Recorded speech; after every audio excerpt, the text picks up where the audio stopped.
There are 4 steps to a claim's life cycle. The claim life cycle begins with a first notice of loss. From that, we begin with Step 1, which is coverage. Step 2 is liability. Step 3 is damages. And finally, Step 4, which is claim resolution. The claim resolution can occur during any of the steps. We will go into the reason why later in this video. First notice of loss, also called FNOL. This is our first indication of a loss against a policyholder within our book of business.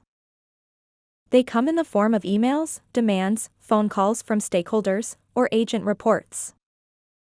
From there, we will then search for their policy and assign a claim number. The data is then collected in anticipation of an assignment to our claims examiner. This phase can be referred to as the birthplace of a claim.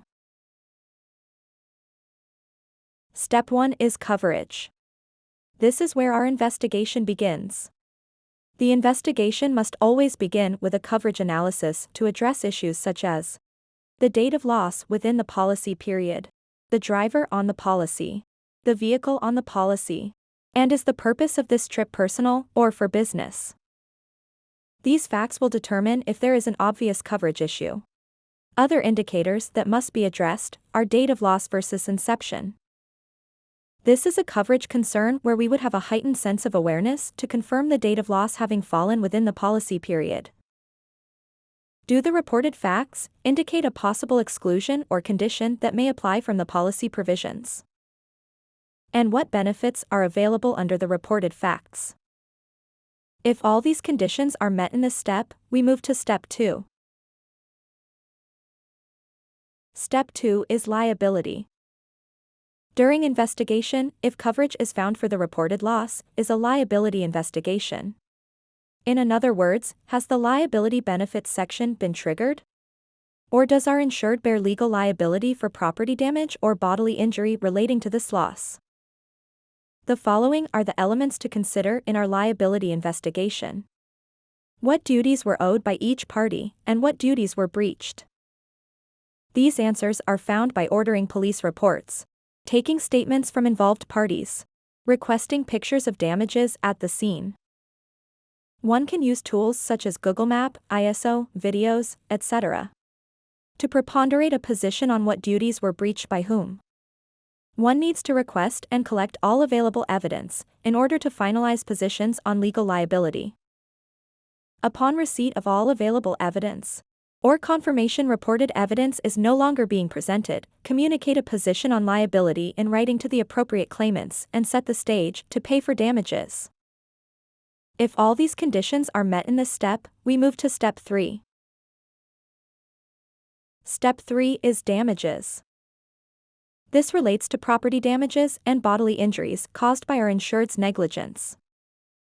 One must collect proof of claim, which comes in the form of estimates. Photo images should be included to support the estimate. If applicable, medical records, or any other supporting documentation that reasonably articulates the value of the alleged damages.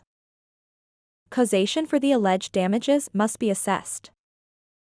Are the alleged damages caused by our insured and from this incident, or can they relate to unrepaired prior damages, prior injuries, or some alternate theory of causation? Consider discussing with supervisor or SIU. Should alleged damages have inconsistencies or potential misrepresentations of fact, in whole or part? Background investigations in ISO, or requests for historical evidence relating to the damages, may be justified from the investigation. Step 4 is claim resolution. Step 4 can occur at any point during the investigation. It can occur during the coverage step, the liability step, or the damages step. Examples of claim resolutions are as follows. 1. Payment of first-party coverages with an estimate and a check to the shop. 2. Denial of coverage because criteria was not met. 3. Denial of liability either in whole or in part. 4. Denial of causation either in whole or in part. 5. Closure non-pursuit is the potential exposure to our policy is not being pursued by the appropriate party. Basically, the insured doesn't want to get paid, or the claimant third party has not presented proof of their claim.